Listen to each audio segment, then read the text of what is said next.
Hello વિદ્યાર્થી મિત્રો, સ્વાગત છે તમારું આપણી યુટ્યુબ ચેનલ એક્સેલન્સ ક્લાસીસમાં. આપણે ભણીએ છીએ ધોરણ 10 નું ગણિત અને ધોરણ 10 ના ગણિતની અંદર આપણે ભણીએ છીએ ચેપ્ટર નંબર 8 ત્રિકોણમિતિનો પરિચય. અને એ ચેપ્ટરની અંદર આજે આપણે ભણવાના છીએ સ્વાધ્યાય 8.1 નો દાખલા નંબર 8. આનાથી આગળના 1 થી 7 દાખલા અને આ ચેપ્ટરની અંદર આવતી તમામ થિયરીનો અભ્યાસ આપણે આગળ કરી ચૂક્યા છીએ. જો તે વિડીયો તમે ન જોયા હોય તો પ્લેલિસ્ટમાં જઈને તમે જોઈ શકો છો. તો ચાલો આજે અભ્યાસ કરીએ દાખલા નંબર 8 નો. શું કીધું છે કે જો 3 કોટ a બરાબર 4 હોય. શું કીધું છે? 3 કોટ a આપી દીધો છે. શું આપ્યો છે? 4. પણ આ 3 અહીં ગુણાકારમાં છે, આપણે સામે જવા દેશું એટલે કોટ a ની કિંમત કેટલી મળી જશે? 4/3. તો નક્કી કરો કે 1 - tan સ્ક્વેર a ના છેદમાં 1 + tan સ્ક્વેર a બરાબર cos વર્ગ a - sin વર્ગ a છે કે નહીં. શું? તો કે 1 - tan નો વર્ગ a 1 + tan વર્ગ a બરાબર cos વર્ગ a - sin a વર્ગ થાય છે કે નહીં એ આપણે ચેક કરવાનું છે. તો આપણે ડાબી અને જમણી બંને અલગ અલગ લઈ અને સાબિત કરશું કે બંને થાય છે કે નથી થતી. પરંતુ તેના માટે શું જોશે? તો કે tan ની કિંમત, cos ની કિંમત અને sin ની કિંમત. તો સૌપ્રથમ મેળવવાનો પ્રયત્ન કરીએ. કઈ રીતે મેળવશું? તો કે કાટકોણ ત્રિકોણ માટે જે કિંમતો હશે તો કે કાટકોણ ત્રિકોણ બનાવી દઈએ. તો કે અહીં આ બનાવી દીધું કાટકોણ ત્રિકોણ. હવે કાટકોણ ત્રિકોણમાં અહીં આપણે કયો ખૂણો લેવાનો છે? a. તો અહીં ઉપર a લઈ લઉં, અહીં b c. અહીં આ ખૂણો કેવો છે? તો કે કાટખૂણો. તેથી આ સામેની બાજુ છે તે શું થશે? કાટખૂણાની સામેની બાજુ કર્ણ અને ખૂણો અહીં a લેવાનો છે.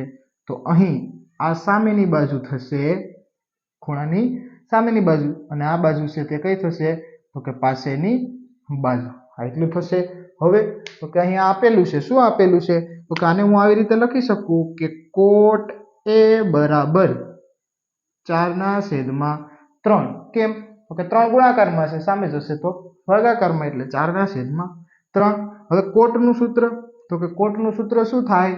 તો કે પાસેની બાજુ ના છેદમાં શું થશે? તો કે સામેની બાજુ.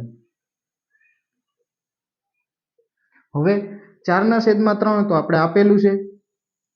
તો હવે પાસેની બાજુ, તો પાસેની બાજુ AB ના છેદમાં સામેની બાજુ કોણ છે? તો કે BC. હવે તો કે આના માટે આપણે કોઈ એક સંખ્યા ધારી લઈએ. ધારો કે કોઈ સંખ્યા કેવી છે? ધન સંખ્યા કે ધારી લીધી અને આવી રીતે લખશું આપણે. ધારો કે કોઈ ધન સંખ્યા કે માટે શું થાય? તો કે અહીં આપણે આવું કરી શકીએ કે AB બરાબર 4k. આ k અહીં લાગુ પડશે એટલે 4k અને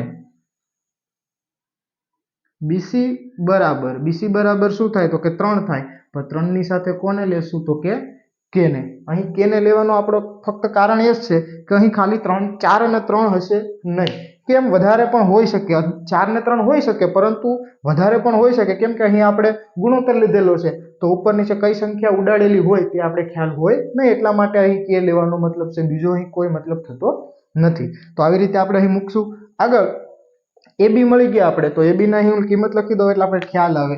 તો અહીં 4k. BC ની કિંમત મળી ગઈ 3k. મેળવવાની કોની છે? AC ની. તો કઈ રીતે મળશે? તો હવે કાટકોણ ત્રિકોણમાં કર્ણ કેટલો હોય? તો કે કર્ણનો વર્ગ એ બાકીની બે બાજુના વર્ગના સરવાળા જેટલો હોય. તો શું લખશું? તો કે પાયથાગોરસ પ્રમેય. તો કે પાયથાગોરસ પ્રમેય મુજબ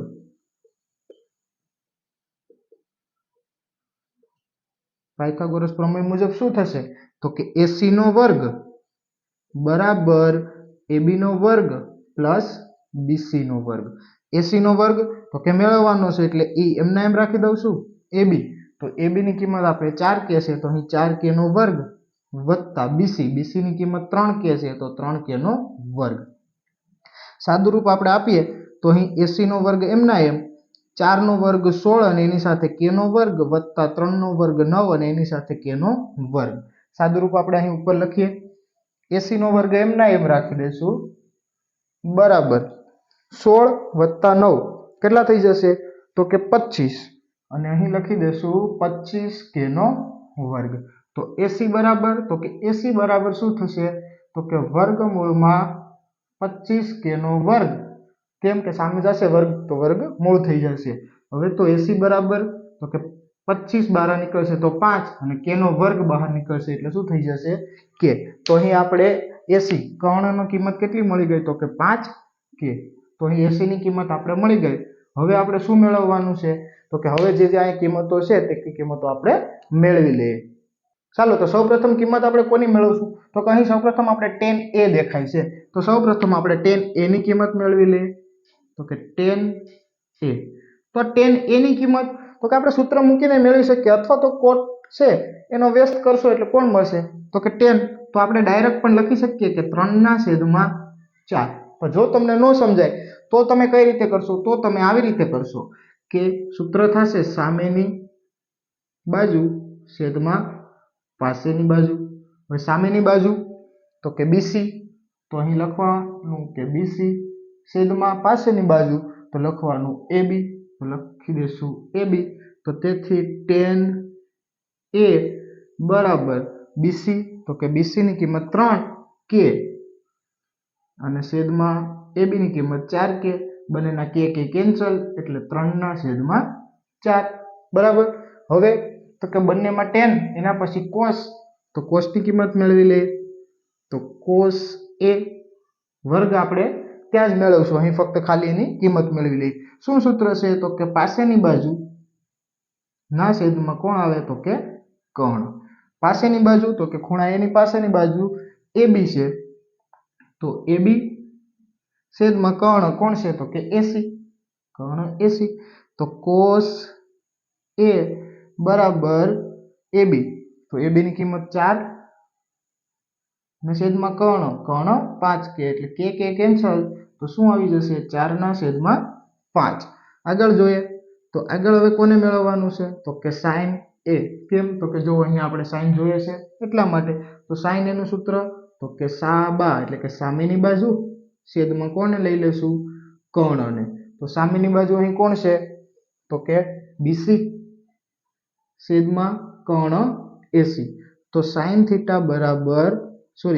A બરાબર BC. BC ની કિંમત 3k અને કર્ણની કિંમત આપણે મેળવી હતી 5k. તો k કેન્સલ એટલે 3/4 આપણે કેટલા મળી જાય 5. એ કોની કિંમત મળી sin A ની. તો અહીં આ કિંમતો tan ની 3/4 cos ની 4/5 અને sin ની 3/5.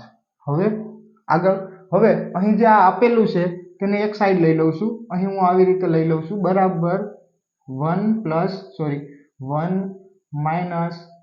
tan વર્ગ A આખાના છેદમાં 1 tan વર્ગ A. આ એટલું અત્યારે લઈ લઉં છું બરાબર. હવે બરાબર કરીને અહીં કિંમત લખી દઈએ છીએ. તો 1 એમના એમ tan ની કિંમત તો કે tan ની કિંમત 3/4 તો 1 - 3/4 અને એનો આખાનું શું કરવાનું છે વર્ગ.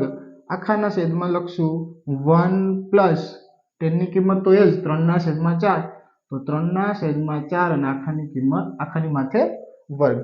સાદું રૂપ આપીએ તો 1 એમના એમ -3 નો વર્ગ 9 અને 4 નો વર્ગ 16 આખાના છેદમાં 1 એમના એમ +3 નો વર્ગ 9 અને છેદમાં 4 નો વર્ગ 16. હવે તો કે અહીં ચોકડી ગુણાકાર કરી નાખીએ તો 16 એકુ 16 -9 આખાના છેદમાં કેટલા આવી જશે 16 બરાબર. આને હવે એના આખાના છેદમાં 1 × 16 એટલે 16 +9 અને એના છેદમાં કેટલા આવી જશે 16.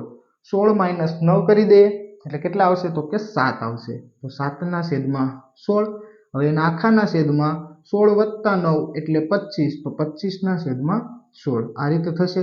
હવે અહીં સાદું રૂપ આપી દઈએ તો 7/16 એમના એમ આ નીચેનું ઉપર લઈ લઈએ તો આખું બદલાઈ જશે 16 ઉપર અને 25 નીચે તો 16 કેવા થઈ જશે કેન્સલ. તો શું જવાબ આવે 7/25. તો અહીં જો પહેલી આપણે અહીં એવું હોય તો અહીં આપણે એમ કહી શકીએ કે આ ડાબી બાજુ બરાબર. તો આપણે ડાબી બાજુ બરાબર શું મળ્યું તો 7/25. હવે આપણે બીજી બાજુ લઈ લઈએ શું તો કે જમણી બાજુ કહી દઈએ તો કે જબા બરાબર અહીં શું છે તો કે cos વર્ગ A - sin વર્ગ A.